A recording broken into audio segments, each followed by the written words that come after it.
ఉదయే బ్రహ్మస్వరూపం మధ్యాహ్నే తు మహేశ్వరః సాయంకాలే తు స్వయం విష్ణుః త్రయామూర్తి దివాకరః.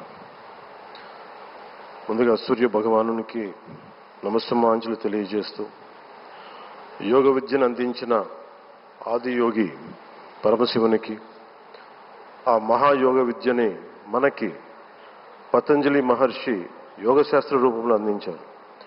వారిరువురి పాదపద్మములకు నమస్కారాలు.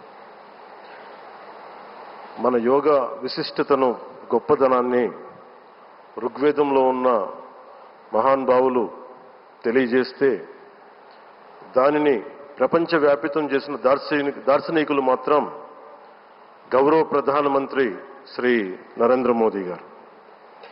భారతీయ సనాతన ధర్మం తాలూకు విశిష్టతను యోగా ద్వారా విశ్వవ్యాపితం చేసిన ఘనత ఆయన సొంతం. యోగా సాధకులు ఎంతటి దృఢచిత్తాన్ని కలిగి ఉంటారు, ఒత్తిడి జయించి సంకల్ప సాధకులుగా ఎలా నిలబడతారన్న దానికి కూడా మన గౌరవ ప్రధాని శ్రీ మోదీజీ గారు నిలువెత్తు ఉదాహరణ. ప్రపంచ యోగా దినోత్సవం యావత్ భారతవానికి, భారతీయులకి దక్కిన గౌరవం. సరిగ్గా ఒక 2014లో అప్పటి ఐక్యరాజ్య సమితిలో గౌరవ ప్రధానమంత్రి మోదీ గారు ప్రవేశపెట్టినప్పుడు దాదాపు 177 దేశాలు ఈ రెజల్యూషన్కి మద్దతు పలికినాయి. ఇంతమంది మద్దతుని కూడగట్టగలిగి ఈ రోజున మనకి 2015 నుంచి యోగా దినోత్సవం ప్రారంభమైంది. ఈ రోజున గౌరవ ప్రధానమంత్రి మోదీజీ గారి పిలుపు మేరకు మనం మొదట విశాఖ 11వ యోగా దినోత్సవ సంబరాలకు వేదిక అయింది. శ్రీ మోదీజీ గారి సమక్షంలో గౌరవ ముఖ్యమంత్రి వర్యులు శ్రీ చంద్రబాబు నాయుడు గారి కృషితో ప్రపంచ రికార్డుకు వేదికగా నిలిచింది.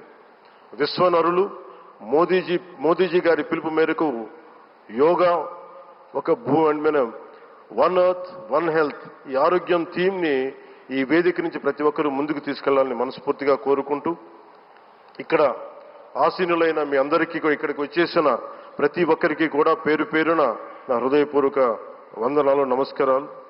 అలాగే గౌరవనీయులైన గవర్నర్ గారి శ్రీ అబ్దుల్ నజీర్ జీ గారికి, గౌరవ ముఖ్యమంత్రి శ్రీ నారా చంద్రబాబు నాయుడు గారికి, civil aviation minister Kinjarapu Rammohan Naidu గారికి, అలాగే మనకి Ayush minister of state independent charge Shri Prataprao Jadhav గారికి, అలాగే వేదిక పైన ఉన్న ప్రతి ఒక్కరికి, గౌరవ కేంద్ర మంత్రివర్యులకి, రాష్ట్ర మంత్రివర్యులకి, ప్రతి ఒక్కరికి పేరు పేరున ధన్యవాదాలు తెలియజేసుకుంటూ సెలవు తీసుకున్నాను. జై భారత్, జై హింద్.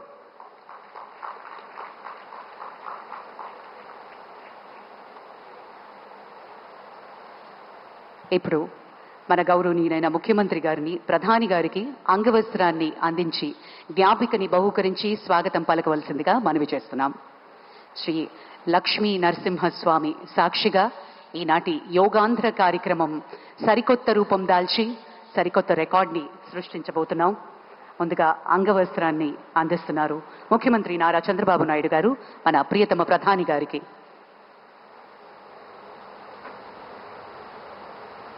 ప్రత్యేకించి కలంకారి నేత,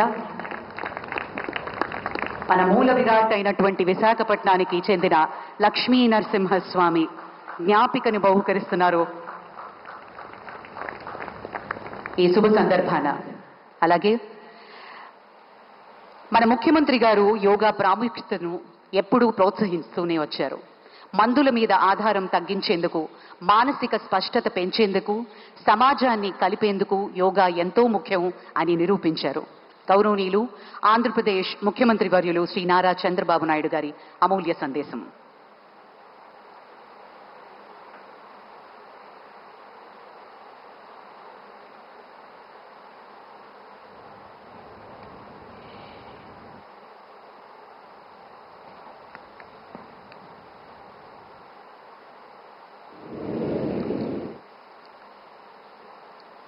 Honorable Prime Minister Narendra Modi ji, His Excellency Governor of Andhra Pradesh, Honorable Minister, Ayush, Government of India, Deputy CM, Sri Pawan Kalyan ji, honorable ministers from Government of India and Government of Andhra Pradesh, and all respected participants across the world who joined us today. I welcome all of you to the beautiful city of Visakhapatnam for auspicious occasion of 11th International Day, Yoga Day, to create history. I am thanking our visionary Prime Minister Narendra Modi ji for making yoga popular not only in India, across the world.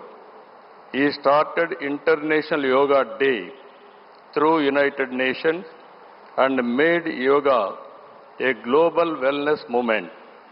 Today, it is being celebrated in more than 175 countries across 12 lakh locations with the participation of over 10 crore people. Yoga is accepted by everyone